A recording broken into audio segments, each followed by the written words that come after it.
5:13 in the morning. We're broadcasting live from the 1-800-THE-LAW 2 studio. It's Radio Free, 102.3 KJLH. I'm Dominique DiPrima, continuing our conversation with Jasmine Johnson, Angelino, college graduate, athlete. And Jasmine, you said you would, like a lot of us, you've thought to yourself, what would happen if I was in this situation of being around, a mass shooter, just as we think about earthquakes and maybe other disasters. And then what happened? So one night, like I mentioned, I was working at the casino, at Hollywood Park Casino. And I was invited by more than one of my coworkers to come and attend a birthday party that was for another fellow coworker. So I went. So I agreed, and I thought it would be a fun night, and I was looking forward actually to being there to celebrate and to help a friend bring in a birthday. It was October 29th of last year. So a few friends and I we all got in the car together and we went to this house in Long Beach where the birthday party was being hosted. And kind of the worst. I mean, yeah, the worst thing happened. A shooter, multiple shooters, opened fire on a group of us, maybe a group of 25 or so of us. Just really out of nowhere, completely unprovoked, just completely without warning.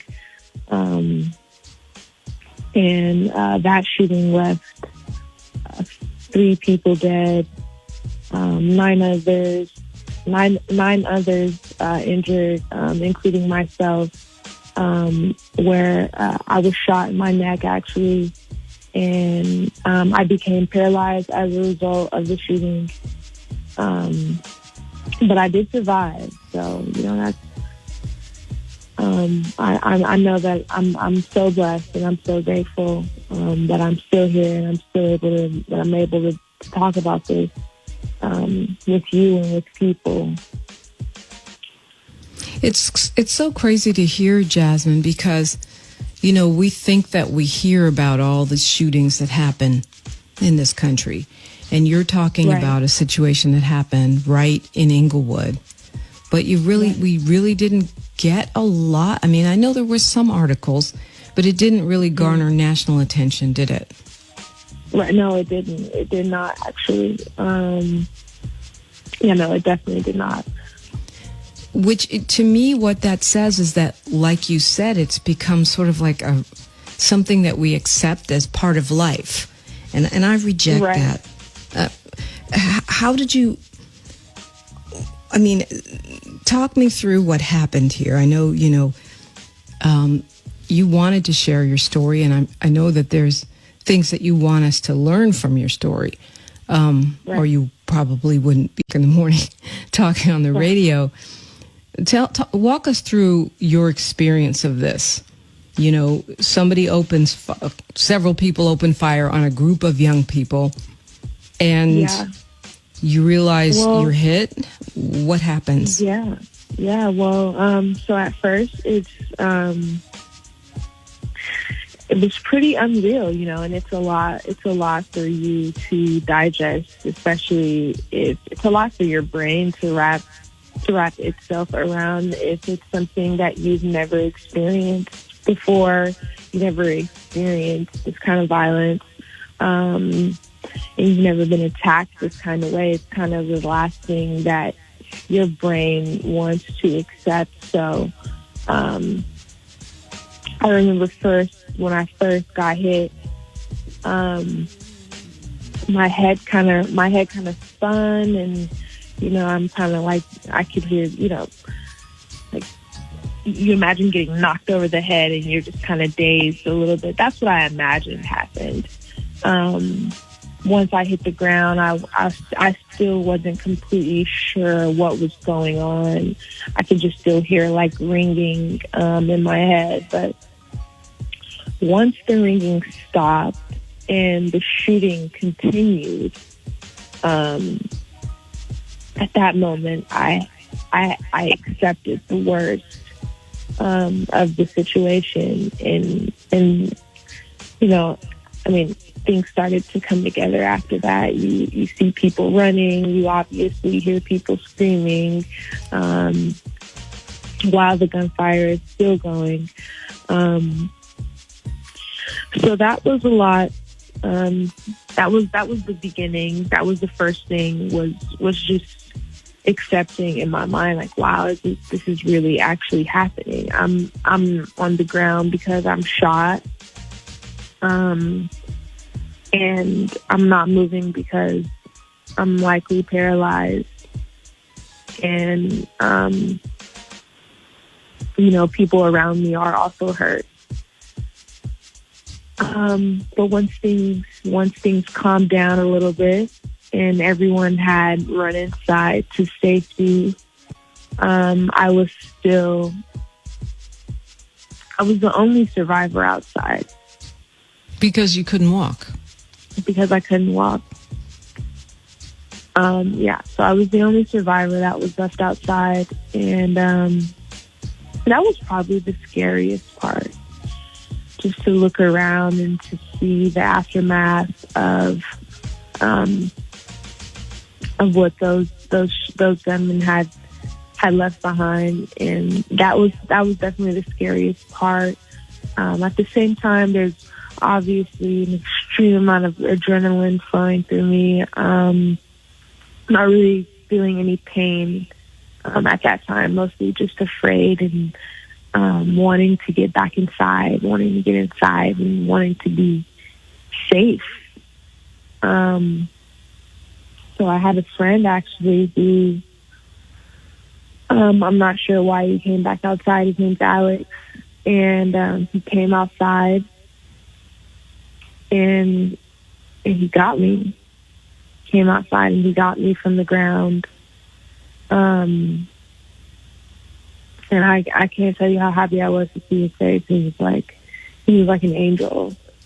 He was like an angel approaching me, and before this we were just coworkers. We were just coworkers. Pretty mundane relationship, nothing too exciting. But after this incident, we are all much closer, especially he and I.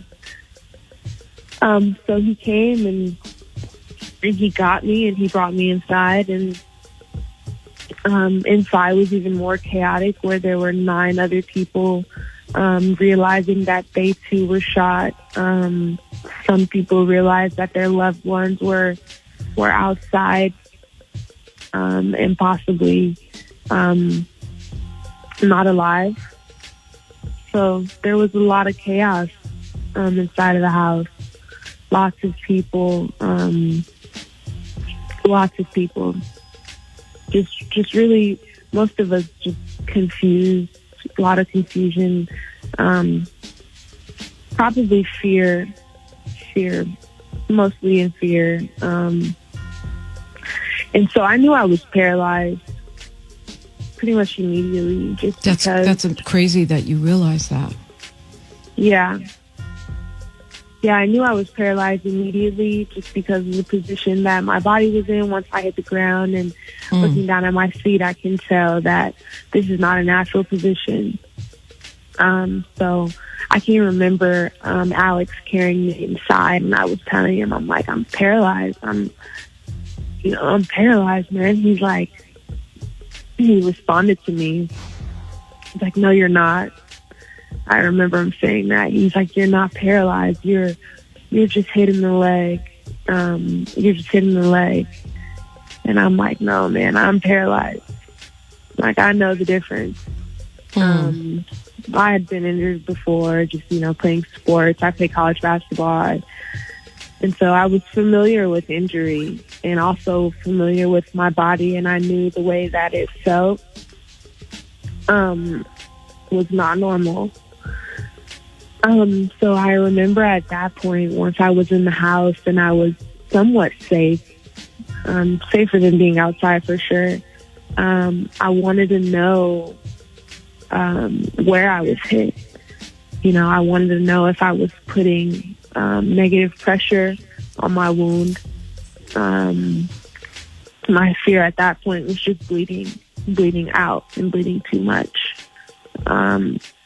So one of my friends, or actually two of my friends who were not shot, they immediately rushed over to help me once I was inside and I was safe. And quickly, I asked one of my friends, I asked Sarah to go and grab a pair of scissors so that she could cut my sweatshirt open, so that she can cut my sweatshirt open, and so that they can open my shirt up, and so it would be easy to see where I was shot. And so really quickly she grabbed a pair of scissors and they cut open my sweatshirt. And at this point, I'm almost sure I'm shot in the back, just because of the fact that I could not move my legs. So I almost knew I was shot in the back. I was pretty alarmed when my friend saw that I was shot in my neck. The fear kind of rushed over me again. The fear of dying, of course. I was worried about that for sure, but I knew the only thing that I could do is stay calm. So that's what I did kind of this entire time and through the entire situation and through the entire, this night was just unimaginable and unimaginably dark. But I just told myself to stay calm and that would be the only way that I can help myself, is by staying calm. I didn't want to, I wanted to cry, but that might cost me more energy than I could afford. So, wow, what a calculation to make. So it sounds like your friends, your friends did the best they could. I mean, none of them are medics. One of them cutting your shirt. One of them, a guy you barely knew from work, running out and carrying you back in. Was he shot or injured or anything, or he just? Actually, he was shot. He didn't realize it. Until after he had brought me inside. But he was shot twice. Once in his shoulder, that went through and through, and then also once in his thigh, which was also through and through. Wow, so the shock, must have been enormous for him and you to not be able to tell exactly where you were shot. And also there was, the shock factor, I think, for everyone was, amongst obviously being extremely afraid. I think we were all in shock just because this was nothing that, this is the last thing that you expect. This is the last thing that any of us expected would have ever happened at a birthday party of a coworker.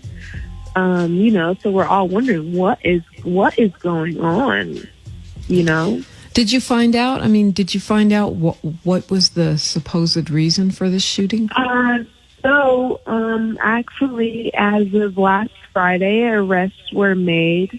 So it's been almost a year since the shooting, and we're actually getting closer to getting some justice for everyone. And so there were arrests made. I want to say 12 people were arrested for this shooting. Wow. I'm not sure why 12 people were involved.